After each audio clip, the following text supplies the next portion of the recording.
ನವಲಗುಂದ ವೈಭವದ ಹೋಳಿ ಹುಣ್ಣಿಮೆ ಆಚರಣೆಗೆ ನವಲಗುಂದ ಮತ್ತೊಮ್ಮೆ ಸಿದ್ಧಗೊಳ್ಳುತ್ತಿದೆ.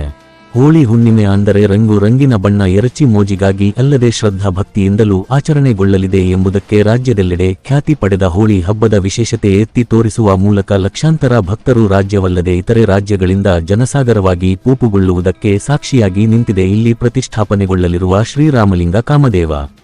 ಸೋಮವಾರ 10ರ ಏಕಾದಶಿಯಂದು ಪ್ರಾರಂಭವಾಗಿ ಮಂಗಳವಾರ 11ರ ಬೆಳಿಗ್ಗೆ ಪ್ರತಿಷ್ಠಾಪನೆಗೊಳ್ಳಲಿದೆ ಇಲ್ಲಿನ ರಾಮಲಿಂಗ ಓಣಿಯ ಶ್ರೀರಾಮಲಿಂಗ ಕಾಮದೇವರು.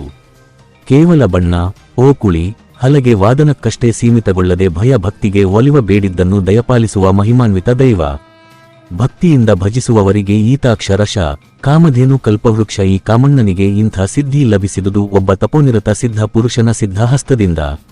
ಎಲ್ಲೆಡೆ ಮೂರ್ತಿಯನ್ನು ಪ್ರತಿಷ್ಠಾಪಿಸಿ ಹಬ್ಬ ಆಚರಿಸುತ್ತಿರುವುದನ್ನು ಗಮನಿಸಿ ಈ ಮಹಿಮಾ ಪುರುಷ ಕಾಮಣ್ಣ ಕೇವಲ ಸಾಂಕೇತಿಕ ಮೂರ್ತಿಯಾಗದೆ ಆರಾಧಿಸುವವರಿಗೆ ಆರಾಧ್ಯ ದೈವವಾಗಬೇಕು ಎಂಬ ಅಪೇಕ್ಷೆಯಿಂದ ವಿಶಿಷ್ಟ ಮೂರ್ತಿ ರಚಿಸಿದ. ಸವಣೂರಿನಿಂದ ಈ ಕಾಮದೇವನ ಮೂರ್ತಿಯನ್ನು ನವಲಗುಂದಕ್ಕೆ ಯಾರು ಬರಮಾಡಿಕೊಂಡರೆಂಬುದು ಮಾತ್ರ ಇಂದಿಗೂ ನಿಗೂಢ. ಆದರೆ ಈತನ ಪವಾಡ ಸದೃಶ ಮಹಿಮೆಗಳಿಂದಾಗಿ ನವಲಗುಂದಕ್ಕೆ ಒಂದು ಕ್ಷೇತ್ರದ ಹಾಗೂ ಜಾತ್ರೆಯ ಸ್ವರೂಪ ದೊರೆತಿದೆ. ರಾಮಲಿಂಗ ಕಾಮಣ್ಣನ ಮಹಿಮೆಗೆ ಸಾಕ್ಷಿಯಾಗಿ ಸಹಸ್ರಾರು ಜನ ಹರಕೆ ಫಲಿಸಿದ ಸಂಗತಿಯನ್ನು ಸಾಕ್ಷಿಯಾಗಿ ವಿವರಿಸುತ್ತಿರುವುದು ಕೂಡ ಈ ಕಾಮದೇವನ ಪ್ರಖ್ಯಾತಿಗೆ ಕಾರಣ ಎಂಬುದನ್ನು ಮರೆಯುವಂತಿಲ್ಲ. ಅಂತಲೇ ಹೋಳಿ ಹುಣ್ಣಿಮೆ ಹಬ್ಬದ 5 ದಿನ ನವಲಗುಂದಕ್ಕೆ ಜಾತ್ರೆಯ ವಾತಾವರಣ ಕಂಗಳಿಸುತ್ತದೆ. ಲಕ್ಷಾಂತರ ಭಕ್ತರು ಬಂದು ಮಿವರೆಗೆ ಸರದಿಯಲ್ಲಿ ನಿಂತು ದರ್ಶನ ಪಡೆಯಬೇಕು.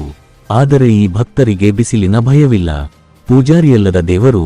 ಜಗದೆಲ್ಲೆಡೆ ಇರುವ ದೇವಸ್ಥಾನಗಳಲ್ಲಿ ದೇವರ ಪೂಜೆಗಾಗಿ ಒಬ್ಬ ಪುರೋಹಿತ ಅಥವಾ ಪೂಜಾರಿಗಳು ಇರುವುದು ಸರ್ವೇ ಸಾಮಾನ್ಯ. ಆದರೆ ಈ ದೇವಸ್ಥಾನಕ್ಕೆ ಸೀಮಿತವಾಗಿ ಯಾವುದೇ ಪೂಜಾರಿಗಳು ಇಲ್ಲದಿರುವುದು ವಿಶೇಷ. ಭಾವೈಕ್ಯದ ಕಾಮಣ್ಣ ಈ ರಾಮಲಿಂಗ ಕಾಮದೇವರಿಗೆ ಎಲ್ಲ ಸಮುದಾಯದ ಜನರು ಭಕ್ತಿಯಿಂದ ನಡೆದುಕೊಳ್ಳುತ್ತಾರೆ. ಹಿಂದೂ, ಮುಸ್ಲಿಂ ಅಲ್ಲದೆ ಎಲ್ಲ ವರ್ಗದ ಜನತೆ ಈ ಕಾಮಣ್ಣನಿಗೆ ಭಕ್ತಿಯಿಂದ ಸೇವೆ ಸಲ್ಲಿಸಿ ಜಾತ್ರಾ ಮಹೋತ್ಸವವನ್ನು ನಡೆಸುತ್ತಿರುವುದು ಇನ್ನೊಂದು ವಿಶೇಷ.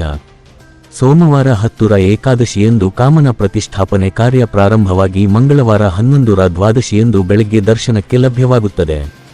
14ರಂದು ವೈಭವದ ಹುಣ್ಣಿಮೆ ಆಚರಣೆ ಜರುಗಿದರೆ ಮಾರ್ಚ್ 15ರಂದು ಬಣ್ಣದ ಓಕುಳಿ ಆಡುವ ಮೂಲಕ ನಗರದ ಪ್ರಮುಖ ಬೀದಿಗಳಲ್ಲಿ ಸಂಜೆ ಮೆರವಣಿಗೆ ಹೊರಟು 16ರ ಬೆಳಗಿನ ಜಾವ ಕಾಮದಹನವಾಗಲಿದೆ.